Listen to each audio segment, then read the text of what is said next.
Assalamualaikum warahmatullahi wabarakatuh. Jadi kami berlima di sini akan membuat mini vlog yaitu tugas ekonomi lintas minat. Yuk saksikan keseruannya. Setelah di sini saya akan menjelaskan tentang jurnal umum dari salon Nyonya Aisyah. Kita lihat di sini bahwa pada tanggal 1 Januari Nyonya Aisyah menyetorkan uang tunai sebesar 70 juta untuk kegiatan usahanya. Akun yang terdaftar pertama yaitu kas, dan akun yang terdaftar kedua adalah modal Nyonya Aisyah. Kas termasuk dalam debit dan modal Nyonya Aisyah termasuk dalam kredit. Kenapa kas termasuk dalam debit? Karena debit itu berarti pemasukan dan kredit berarti pengeluaran.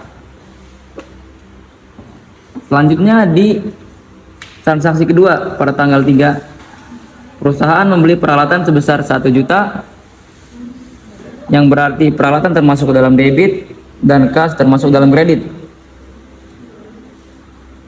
Di transaksi ketiga tanggal 10, perusahaan membeli 1 set perlengkapan dengan harga Rp500.000. Maka perlengkapan termasuk dalam debit dan kas termasuk dalam kredit. Pada transaksi keempat, kendaraan. Jadi perusahaan membeli sepeda motor bekas dengan harga 7 juta secara kredit. Maka akun kendaraan akan masuk dalam akun debit walaupun belum dibayarkan karena kendaraan sudah masuk ke dalam perusahaan. Sedangkan utang usaha termasuk dalam kredit walaupun belum dibayarkan karena dia termasuk utang yang harus dibayarkan. Maka di transaksi ke-5, perusahaan menerima pinjaman dari Bank ABC dengan jaminan surat tanah sebesar 3 juta. Akun kas termasuk dalam debit karena dia menerima pinjaman uang dari bank. Selanjutnya akun yang kedua, utang bank, yang masuk dalam kredit walaupun belum dibayarkan karena utang adalah kewajiban. Selanjutnya di transaksi ke-5 pada tanggal 19, perusahaan menyewa sebuah ruko untuk keperluan usaha yang dibayar untuk 6 bulan ke depan sebesar 2 juta.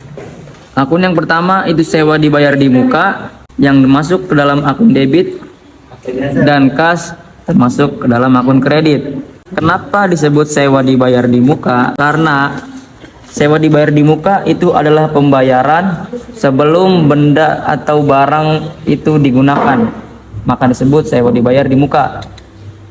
Selanjutnya pada transaksi ke-6, perusahaan membeli 1 unit laptop dan printer sebesar 10 juta rupiah.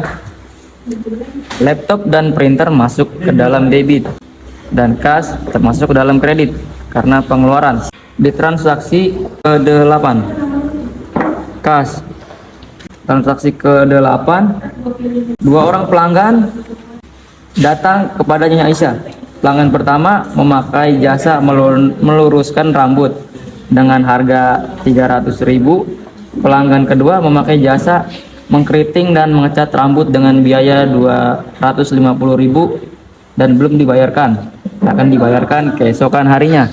Maka akun yang pertama yaitu akun kas, walaupun belum dibayarkan tapi dia termasuk ke dalam debit karena itu adalah piutang usaha yang pasti suatu saat akan dibayarkan oleh pelanggan tersebut. Akun kedua, pendapatan jasa, termasuk ke dalam kredit karena kita mengeluarkan jasa. Di tanggal 27, piutang usaha karena salah satu pelanggan membayarnya secara kredit, maka piutang usaha termasuk dalam debit dan pendapatan jasa termasuk ke dalam kredit.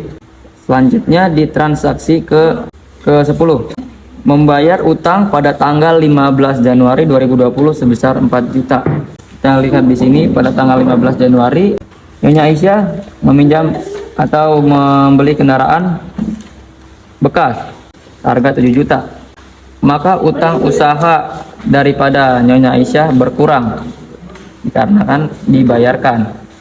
Utang usaha termasuk dalam debit karena kita membayarkan, dan sisanya 3 juta. Dan kas termasuk dalam kredit karena kita mengeluarkan. Dan di transaksi terakhir menerima pelunasan piutang atas jasa yang telah diberikan pada tanggal 27 Januari sebesar 250.000.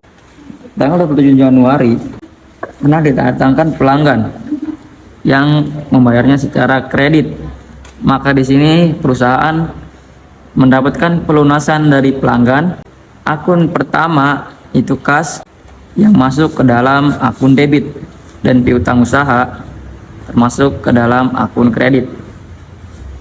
Maka kas yang kita dapatkan adalah 250.000 atas pembayaran pelanggan, dan piutang usaha termasuk ke dalam kredit karena sudah dibayarkan.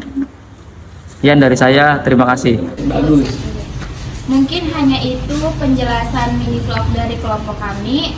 Semoga kalian semua mengerti. Sekian dari kelompok kami. Wassalamualaikum warahmatullahi wabarakatuh.